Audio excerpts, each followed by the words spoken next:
Hello, నేను miss రావు.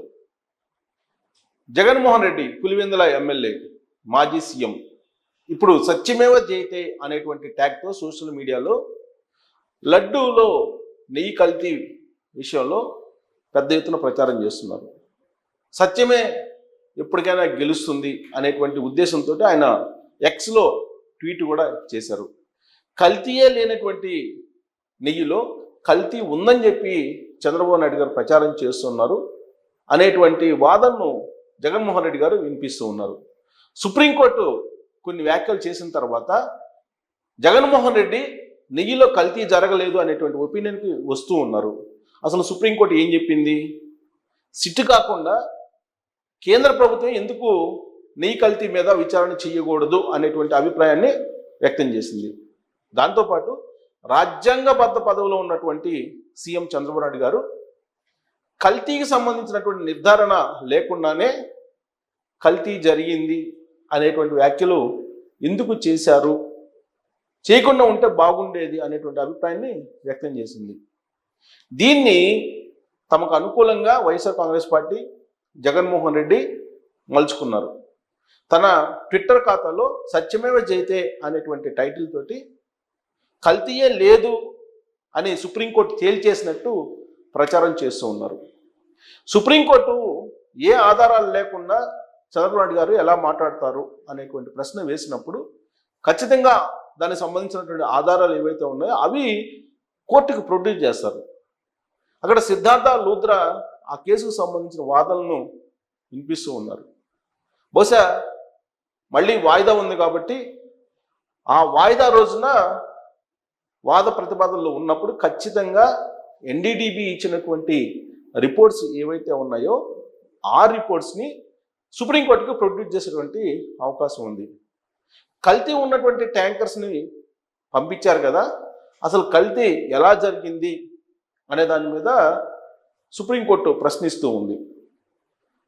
కల్తీ ఉందా లేదా నెయ్యిలో, నాసిరకం వస్తువులతోటి లడ్డూలు తయారు చేస్తున్నారా లేదా అనడానికి ల్యాబ్లే అవసరం లేదు.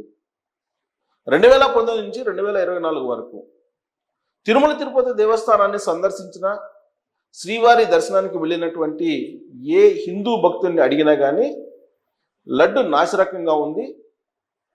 అలాగే వెంగమాంబ అన్నదాన సత్రంలో భోజనం నాసిరకంగా ఉంది, భోజనం నాణ్యంగా లేదు అనే విషయాన్ని చెప్తారు. ఇంతకంటే క్లారిటీ అవసరం లేదు.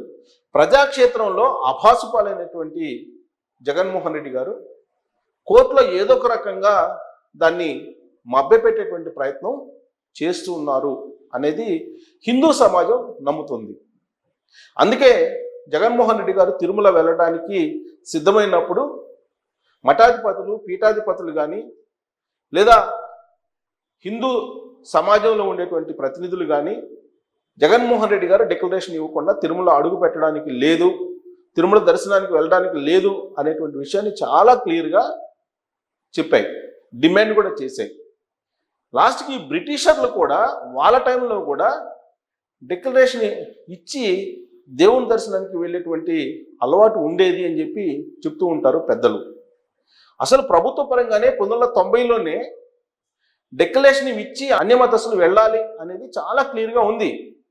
కానీ నేను డిక్లరేషన్ ఇవ్వను, మానవత్వమే తన డిక్లరేషన్ మీరు రాసుకోండి అని చెప్పి జగన్మోహన్ రెడ్డి గారు చెప్తున్నారని అంటే హిందూ ధర్మాన్ని కానీ సనాతన ధర్మాన్ని కానీ ఆయన గౌరవిస్తున్నారా లేదా అనే ప్రశ్న వేసుకుంటే సమాధానం ఎవరికైనా వస్తుంది. 2019 నుంచి 2024 వరకు జగన్మోహన్ రెడ్డి గారి హయాంలో రాష్ట్రంలో హిందూ దేవాలయాల మీద, తిరుమల తిరుపతి దేవస్థానంలో ఆర్టీసీ బస్సుల టికెట్ల వెనక ఎలాంటి ప్రచారం జరిగింది, అన్యమత ప్రచారం ఏ స్థాయిలో జరిగింది, ఇవన్నీ కనుక రివ్యూ చేసుకుంటే తిరుమల తిరుపతి దేవస్థానం ప్రాశస్త్యాన్ని కానీ, దాని ప్రాముఖ్యతను కానీ, దాని పవిత్రతను కానీ ఏ స్థాయిలో దెబ్బతీసేటువంటి ప్రయత్నం జగన్మోహన్ రెడ్డి గారు చేశారు అనేది క్లారిటీ వస్తుంది.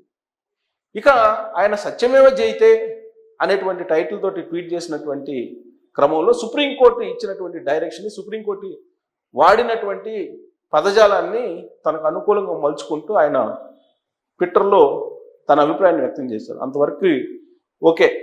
సుప్రీంకోర్టు ఇచ్చినటువంటి డైరెక్షన్ లేదంటే చేసినటువంటి వ్యాఖ్యలను ఒక్కొక్కరు ఒక్కొక్క రకంగా చూస్తూ ఉన్నారు. ఈవెన్ ఆంధ్రప్రదేశ్ సంబంధించిన బీజేపీ అధ్యక్షురాలు పురంధరేశ్వరి గారు కూడా రాజ్యాంగ పదవిలో ఉన్నటువంటి ముఖ్యమంత్రి చంద్రబాబు నాయుడు గారు మాట్లాడటంలో తప్పేముంది, సుప్రీంకోర్టు తప్పు పట్టాల్సిన అవసరం లేదు అనేటువంటి వ్యాఖ్యలు కూడా చేశారు. సో భిన్నాభిప్రాయాలు సుప్రీంకోర్టు చేసినటువంటి వ్యాఖ్యల మీద ఉన్నాయి. కల్తీ జరిగిందా లేదా నెయ్యిలో అనేది ఇప్పటికీ కూడా రకరకాలుగా చర్చించుకుంటున్నారు. జగన్మోహన్ రెడ్డి గారికి కావాల్సింది కూడా అదే.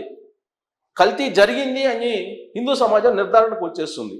చంద్రబాబు నాయుడు గారు ఎన్డీడీబీ రిపోర్ట్స్ని బయట పెట్టారు. తిరుమల ఈవో శ్యామలరావు గారు కూడా ఎన్డీడీబీ రిపోర్ట్స్ని బయట పెట్టారు. అవి చూసిన తర్వాత కల్తీ జరిగిందని హిందూ సమాజం నమ్ముతోంది. ప్రజాక్షేత్రంలో నెయ్యి కల్తీ జరిగిందని నమ్ముతోంది. సుప్రీంకోర్టులో వెళ్ళి పిటిషన్ వేసి ఆ కోర్టులో ఉండేటువంటి కొంత జడ్జిలు ఏదో వ్యాఖ్యలు చేసినంత మాత్రాన వాటిని అనుకూలంగా తీసుకొని కల్తీ జరగలేదు అనేటువంటి ప్రచారాన్ని తీసుకొచ్చేటువంటి ప్రయత్నం జగన్మోహన్ రెడ్డి గారు చేస్తున్నారు. అంతవరకు ఆయన సక్సెస్ అయ్యారు. ఆయనకు కావాల్సింది కూడా అదే, కన్ఫ్యూజ్ చేయాలి. కన్విన్స్ చేయలేనటువంటి పరిస్థితుల్లో కన్ఫ్యూజ్ చేయాలి. అదే ఆయన టార్గెట్. అంతవరకు రీచ్ అయ్యారు. కానీ జగన్మోహన్ రెడ్డి గారి యొక్క పరిపాలన, జగన్మోహన్ రెడ్డి గారు గతంలో చేసినటువంటి కొన్ని ఇంపార్టెంట్ ఇష్యూస్ని కనుక మనం గుర్తు చేసుకుంటే, సత్యమేవ జయితే అని ఆయన వాడుతున్నటువంటి ట్యాగ్కి విలువ ఏంటో ఆయనకే తెలుస్తుంది. కాదంబరి జత్వానీ కేసులో జగన్మోహన్ రెడ్డి గారు ఏం చేశారు, జగన్మోహన్ రెడ్డి గారి టీం ఏం చేసింది, జగన్మోహన్ రెడ్డి గారికి సేవకులుగా పనిచేసినటువంటి ఐపీఎస్లు ఏం చేశారు అనేది ఆ కేసు పరిశీలిస్తే అర్థమవుతుంది. ముగ్గురు ఐపీఎస్లు ఏ విధంగా నిబంధనల్ని, మార్గదర్శకాలని తొంగలో దొక్కేశారో క్లియర్గా అర్థమవుతుంది. అసలు లేనే కేసుని సృష్టించారు, పత్రాలను సృష్టించారు. జత్వానీని ముంబై నుంచి తీసుకొచ్చి నానా రకాల హింస పెట్టారు. ఎందుకు పెట్టారంటే జగన్మోహన్ రెడ్డి గారి యొక్క స్నేహితుడు సజ్జల్ జిందాల్ కుటుంబీకుని కాపాడటానికి ఒక డాక్టర్గా ఉన్న ప్రొఫెషనల్ని తీసుకొచ్చి ఆ కుటుంబ సభ్యులను కూడా తీసుకొచ్చి నానా రకాల హింస పెట్టి చేసినటువంటి సంఘటన ఇప్పుడు అందరికీ తెలుసు. సభ్య సమాజం తలదించుకునేలాగా జగన్మోహన్ రెడ్డి గారి పరిపాలనలో, జగన్మోహన్ రెడ్డి గారి హయాంలో ఐపీఎస్ చేసినటువంటి నిర్వాహకులు. మరి సత్యమేవ జయితే అనే దానికి అర్థం ఉందా? జగన్మోహన్ రెడ్డి గారు ఒకసారి ఆలోచించండి. ఇక Vivekananda Reddy murder case. Vivekananda Reddy murder జరిగి 2018, 2019 ఎలక్షన్ ముందు, అప్పటి నుంచి ఇప్పటి వరకు కూడా ఏం జరిగింది? ఆల్రెడీ జగన్మోహన్ రెడ్డి గారి తల్లి, చెల్లి, కుటుంబ సభ్యులందరూ కూడా హంతకుల్ని వెనకేసుకొని తిరుగుతున్నారు జగన్మోహన్ రెడ్డి గారు అని చెప్పి చెప్తూ ఉంటే ఆయన స్పందించారా? సత్యాన్ని బయటికి తీసేటువంటి ప్రయత్నం చేశారా అంటే జగన్మోహన్ రెడ్డి గారే చెప్పాలి దానికి సమాధానం. ఇక అంబటి రాంబాబు గారు తాజాగా మాట్లాడుతూ ఏమంటున్నారంటే, పడవ, లడ్డు, కాదంబరి ఏది రాజకీయాలకు అతీతం కాదు అని చెప్పి ఆయన కామెంట్ చేస్తూ ఉన్నారు. మరి కాదంబరి కేసులో సత్యమేవ జయితే అనేటువంటి నినాదం కనుక పనిచేస్తే మరి జగన్మోహన్ రెడ్డి గారు సత్యాన్ని జయించారా, అసత్యాన్ని జయించారా? ఇక కాదంబరి జత్వానీ కాకుండా ఇప్పుడు వాళ్ళ బాబాయ్ మర్డర్ కేసులో ఏం జరిగింది అనేది అందరికీ తెలుసు. ఇక కోడికత్తి కేసులో ఏం జరిగింది అనేది అందరికీ తెలుసు. ఇక 2024 ఎన్నికలకు ముందు గులకరాయి కేసులో ఏం జరిగిందో కూడా అందరికీ తెలుసు. సత్యమేవ జయితే అనేటువంటి టైటిల్కి ఏమైనా అర్థం ఉందా? జగన్మోహన్ రెడ్డి గారు మీరే చెప్పాలి. ఇక పడవలు, తాజాగా విజయవాడలో వరదలు వస్తే ప్రకాశం బ్యారేజీ కొట్టుకొని పోవాలి అనేటువంటి ఉద్దేశంతో పడవల్ని ఎవరు వదిలారు అనేది పోలీసులు ఆల్రెడీ తేల్చారు. వాళ్ళని అరెస్ట్ కూడా చేశారు. వాళ్ళు ఎవరు? వైఎస్ఆర్ కాంగ్రెస్ పార్టీకి సంబంధించినటువంటి కార్యకర్తలే కదా. దాంట్లో కూడా సత్యమేవ జయితే ట్యాగ్ పెట్టి కనుక ప్రచారం చేస్తే బాగుండేది. సో జగన్మోహన్ రెడ్డి గారు పెడుతున్నటువంటి సత్యమేవ జయితే ట్యాగ్ ఎలా ఉందంటే, గాడ్సే అహింసావాదాన్ని వినిపించినట్టుగా అనిపిస్తుంది. అలాగే ఏ క్రూర మృగమో, సింహమో, పులో నేను నాన్ వెజిటేరియన్ కాదు వెజిటేరియన్ని అని చెప్పినట్టుగా అనిపిస్తుందా లేదా? సో జగన్మోహన్ రెడ్డి గారి ట్విట్టర్ని కనుక చూస్తే ఆయన పెట్టినటువంటి సత్యమేవ జయితేలో ఈ సంఘటనలన్నీ కనుక చూస్తే అది నిజం అనిపిస్తుందా?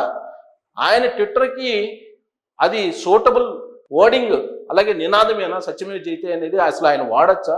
వాడటానికి ఆయనకి అర్హత ఉందా అనే దాని మీద మీరు కూడా కామెంట్ చేసి మీ అభిప్రాయం తెలియజేయచ్చు. Thank you very much.